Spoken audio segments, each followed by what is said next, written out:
YS Rajasekhara Reddy Vijayamma దంపతులకు పుట్టిన అబద్ధం పేరే జగన్ రెడ్డి. అబద్ధాలకు అగ్రజుడు జగన్ రెడ్డి. జగన్ రెడ్డి ఎన్ని అబద్ధాలు చెప్పినా గూగుల్ డేటా సెంటర్ తో విశాఖకు మహాయోగం పట్టిందన్నది నిజం. ఒకే ఒక్క పరిశ్రమతో విశాఖపట్నం దశ మారనుంది. రాష్ట్ర ప్రగతి రథ గమనంలో ఇదొక కీలక ఘట్టం. గూగుల్ ఆసక్తి తెలుసుకుని కార్యరూపానికి తేవడంలో ముఖ్యమంత్రి చంద్రబాబు చొరవ అపూర్వం. ఒక్క క్షణం ఆలస్యం చేయకుండా గూగుల్ డేటా సెంటర్ ను విశాఖకు రప్పించడానికి శక్తినంతా ప్రయోగించారు చంద్రబాబు. సైబరాబాద్ ను సృష్టించిన విధంగానే విశాఖపట్నం అభివృద్ధి ప్రదాతగా చంద్రబాబు పేరు చరిత్ర పుటల్లో నిలిచిపోవడం ఖాయం. మాజీ ముఖ్యమంత్రి పులివెందుల ఎమ్మెల్యే జగన్ రెడ్డికి ఏపీ ప్రజలపై ఏమాత్రం ప్రేమ లేదు. ఆయన ప్రతిభంతా పడగొట్టడం, విడగొట్టడం, చెడగొట్టడం, విధ్వంసక నైపుణ్యాలకే పరిమితం. అబద్ధాలు, అహంకారం, అరాచకత్వాలే ఆయన సహజాభరణాలుగా మిగిలాయి. అబద్ధాలు ఆడటంతో ప్రపంచ నేతల కంటే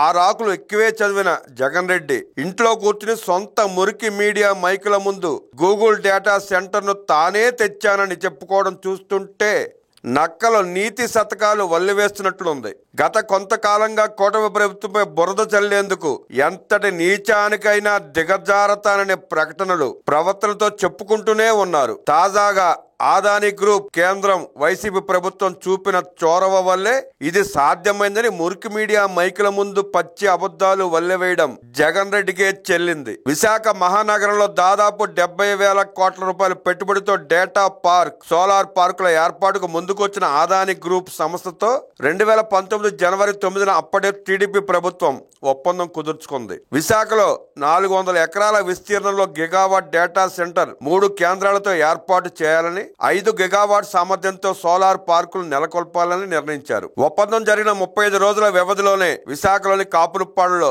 ఆదాని డేటా సెంటర్ కు సీఎం చంద్రబాబు శంకుస్థాపన చేశారు. అప్పటి తెలుగుదేశం పార్టీ ప్రభుత్వం విశాఖలో డేటా సెంటర్ ఏర్పాటుకు అవసరమైన పునరుత్పాదక విద్యుత్ ప్రాజెక్టులు నెలకొల్పేందుకు 3 చోట్ల 400 ఎకరాలు కేటాయించింది. ఈ డేటా సెంటర్ ను ప్రపంచానికి తలమానికంగా తీర్చిదిద్దాలన్నది అప్పటి ప్రభుత్వ సంకల్పం. ఇందుకు విరుద్ధంగా జగన్ రెడ్డి 2019లో అధికారంలోకి రాగానే కొరియర్తో గూగుల్ ని నిలిపివేసిన పెద్ద మనిషి నేడు విశాఖకు డేటా సెంటర్ రావడానికి తానే కారణమైనట్టు ప్రకటించుకోవడం సిగ్గుచేటు. రాష్ట్రానికి ఎంతో ఉపయుక్తమైన ప్రాజెక్టుపై నిర్లక్ష్యం వహించిన జగన్ రెడ్డి ప్రాజెక్టు సాధించామన్న క్రెడిట్ ముఖ్యమంత్రి చంద్రబాబు కొట్టేస్తున్నారంటూ బుకాయించడం, రోధించడం విడ్డూరం. కూటమి ప్రభుత్వం కేంద్ర సహకారంతో గూగుల్ వంటి ప్రపంచ ఐటీ దిగ్గజాన్ని విశాఖలో 136,000 కోట్ల రూపాయల పెట్టుబడితో సాధిస్తే దానిని తక్కువ చేసి మాట్లాడటం జగన్ తెంపరితనానికి పరాకాష్ట. ప్రపంచం మొత్తం చంద్రబాబు ప్రభుత్వ సామర్థ్యాన్ని వేణోళ్ల పొగుడుతుంటే డేటా సెంటర్ పై పచ్చి అబద్ధాలను ప్రచారం చేస్తుండటాన్ని జగన్ రెడ్డి విజ్ఞతకే వదిలేయాలి. జగన్ రెడ్డి హయాంలో ఆదాని సంస్థను దారికి తెచ్చుకునేందుకు ప్రాజెక్టు పై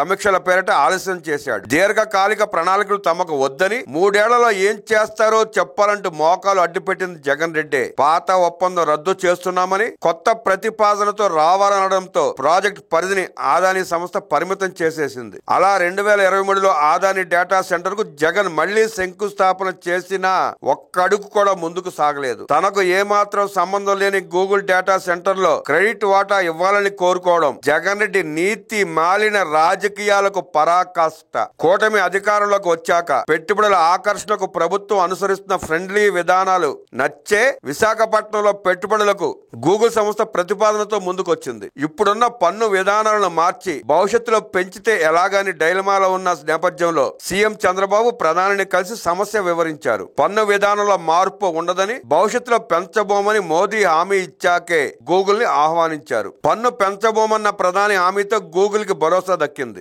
ఏపీకి గూగుల్ డేటా సెంటర్ ను తీసుకురావడానికి ప్రభుత్వం 13 నెలలుగా పడిన శ్రమకి ప్రతిఫలమే గూగుల్. విశాఖలో గూగుల్ ఏర్పాటుకు ప్రభుత్వం ఒప్పందం చేసుకున్నది మొదలు జగన్ రెడ్డి ముఠా సోషల్ మీడియాలో ఇష్టానుసారం విషప్రచారం కావించింది. ప్రాజెక్టుతో పర్యావరణానికి ముప్పు అంది, ఆశించినన్ని ఉద్యోగాలు రావంది. జగన్ రెడ్డి ఎంత దిగజారుతున్నాడంటే మునుపటి తెలుగుదేశం ప్రభుత్వ హయాంలో జరిగిన ఒప్పందాలు, వచ్చిన పెట్టుబడులు, ఏర్పడిన పరిశ్రమల్లోనూ క్రెడిట్ కొట్టారన్నది జగన్ రెడ్డి వ్యూహంగా కనిపిస్తోంది. గూగుల్ డేటా సెంటర్ పై జగన్ రెడ్డి మోచేతి నీళ్లు తాగే కోహనా మేధావులు బురదజల్లే ప్రయత్నాలు గట్టిగానే చేశారు. కూటమి ప్రభుత్వం సాధిస్తోన్న భారీ ప్రాజెక్టుల పరపతి తమకు రాజకీయ ఉనికి లేకుండా చేస్తుందని భయపడ్డారు. అందులో భాగమే వైసీపీ సాగిస్తున్న విష ప్రచారం. జగన్ రెడ్డి ముఠ దుష్ప్రచారాన్ని జనం నమ్మలేదు సరికదా. జగన్ రెడ్డిని చీకొట్టే పరిస్థితి రావడంతో డేటా సెంటర్తో భవిష్యత్తులో మార్పు రావచ్చంటూ నాలుక మడత పెట్టాడు. భోగాపురం ఎయిర్పోర్ట్ కూడా తానే తెచ్చినట్టుగా పచ్చి అబద్ధాలు ప్రచారం చేసుకోవడం జగన్ రెడ్డి మార్క్ రోత రాజకీయాలకు నిలువెత్తు నిదర్శనం.